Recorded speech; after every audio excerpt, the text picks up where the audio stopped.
capítulo 3. Es una demostración, si cabe la palabra, de lo que el Señor dejó cuando Él se fue de la tierra en manos de sus hijos. Hermanos y hermanas, cuando Él se fue, Él dejó el reino de Dios en manos, en la administración de todos sus hijos sin diferencia. Diga conmigo, yo administro el reino de Dios. Vamos. Oh, yo quiero que usted grite, yo administro el reino de Dios. Wow. Y diga conmigo, el reino de Dios no es palabra. El reino de Dios es poder. Mire a alguien y dígale, el reino de Dios es poder. Usted no está entendiendo lo que yo estoy diciendo. Estoy hablando de poder, power, dynamite.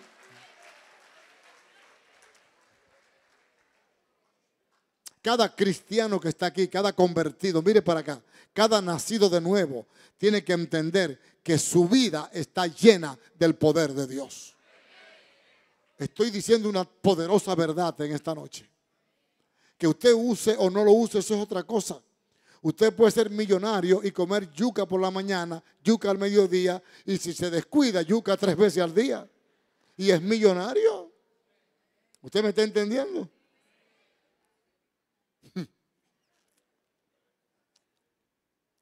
De la yuca de Junior sobre todo. Diga, yo administro el reino de Dios. Y el reino de Dios es poder. Oh Espíritu Santo, que entendamos esta verdad. Que entendamos esta verdad. Los discípulos entendieron esta verdad. Ellos sabían lo que habían recibido. Ellos no eran más adelantados que nosotros, ni más atrasados que nosotros. Eran iguales que nosotros, con debilidades iguales que nosotros. Tan débiles eran que cuando Cristo resucitó, momentos antes de irse, tuvo que reprender de ellos, dice Marcos, su incredulidad y dureza de corazón. ¿Usted me está escuchando? Sin embargo, despertaron a la verdad del poder del reino de Dios. Iglesia, el reino de Dios está entre nosotros. Oh Dios, que lo entendamos, que no es palabra bonita, que esto no es asunto de discurso, que no es asunto de estudio teológico, que esto no es asunto de seminario, que no es asunto de escuela, que esto no es asunto de que yo tengo tantos títulos, ningún título ni ningún nada. El reino de Dios no consiste en título, el reino de Dios nos ha sido dado a todos los hijos de Dios. Todos. Por eso la palabra dice que tenemos la unción del Santo. ¿Cuántos tienen la unción del Santo? Usted no tiene que pedirla, usted la tiene. Aleluya. Así que los hermanos de Pentecostés entendieron esa verdad. Y cuando salieron de Pentecostés, salieron a demostrar que en ellos estaba el reino de Dios. Fíjense ustedes que cuando Pedro y Juan llegan al templo, en este capítulo 3, se encuentran con un hombre cojo que lo llevaban allí todos los días, como lo llevan aquí a la catedral y a todo eso. Y a Higüey los ponen ahí, los llevan por la mañana y los recogen a las 7. Eso es como su empleo. Aquí hay gente experta en eso, en repartir los inválidos. Bueno, pues a ese lo llevaban y después los recogían. Ese inválido no tenía fe, no tenía nada. Ese tipo no estaba esperando ningún milagro de nada ese día. Él no fue ese día al templo a buscar milagros. Él fue a buscar ¿qué? Limosna. Ahora, los que fueron al templo a orar ese día sí tenían la fe, sí tenían el poder y sí tenían la autoridad. Así que cuando llegaron y se encontraron con este hombre y le dijeron, míranos. Cuando él los miró, dijo, me salvé. Aquí tengo la ofrenda del día, la limosna del día. Él no estaba pensando, llegó mi sanidad. Él no estaba pensando, llegó mi milagro. ¿Usted me está entendiendo lo que estoy diciendo? O sea, él no tenía fe de milagro. Él no tenía fe de sanidad.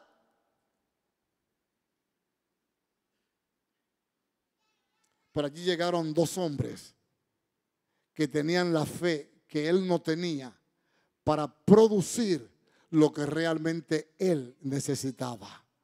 El milagro de ser sanado de su cojera. Yo quiero establecer una verdad en esta noche en esto. Porque muchas veces uno espera que todo el mundo tenga fe para que el Señor haga el milagro y no necesariamente es así. Quien tiene que tener la fe es el que va a orar por el problema y el que va a orar por la necesidad. Ahí sí tiene que haber la fe y haber la seguridad de que tú tienes la autoridad de Dios para orar por la persona, por su condición, sea en el hospital, sea en la clínica, sea donde sea. Asegúrate que tú estás creyendo que tú eres un administrador y una administradora del poder de Dios. Amén, hermanos. No es la persona que tiene que tenerla. Bueno, si tiene fe, gloria a Dios, pero no necesariamente tiene que tener fe para ser sanado. Jesús llegó en una ocasión al templo, en otra ocasión llegó Jesús y encontró una mujer que tenía 18 años, que estaba allí enferma, oprimida por el diablo, dijo Jesús. Y se coincidieron ella y Jesús. Ella no fue allí con una fe para que Jesús la sanara, no. Ella fue porque ella iba al templo. Porque ella era una asidua del templo. Y ese día se encontró con Jesús. Ella no esperaba lo que iba a pasar ese día. Ella no fue a buscar eso. Ella fue a la casa de Dios ese día. Pero ese fue el día de su milagro. Y ese día el Señor la sanó de su opresión de Satanás. Lo que quiero decir en esta noche es, hermano, hermana, si tú tienes la fe de Dios y tú sabes que tú administras el poder del reino de Dios, muévete en esa autoridad y en esa dirección y no esperes que los demás tengan fe para recibir su milagro. Tú la tienes y es suficiente. ¿Cuántos lo creen? ¿Cuántos creen esa palabra? O levante su mano derecha y declare, esta es mi noche. Esta es mi noche de milagro. Yo vine esta noche para llevarme un milagro de esta casa en el nombre de Jesús. En el nombre de Jesús. Ese cojo no esperaba que ese era su día de milagro. Aleluya. Quizás tú no viniste hoy pensando que era el día que te iba a encontrar con el Dios de milagro. Pero yo quiero decirte que esta es tu noche. Yo estoy creyendo. Yo vine hoy lleno de fe para declarar que hoy es tu día de bendición, que hoy es tu día de milagro. Hoy es el día que Dios va a cambiar las cosas en tu vida, va a cambiar tu realidad. Tu realidad de hoy va a ser cortada.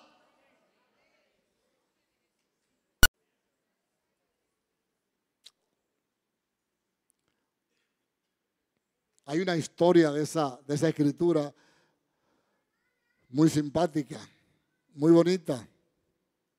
Se cuenta que unos misioneros fueron una vez al Vaticano, hace muchos años, fueron a visitar el Vaticano, unos misioneros muy famosos, cristianos. Y entonces el Papa de esa época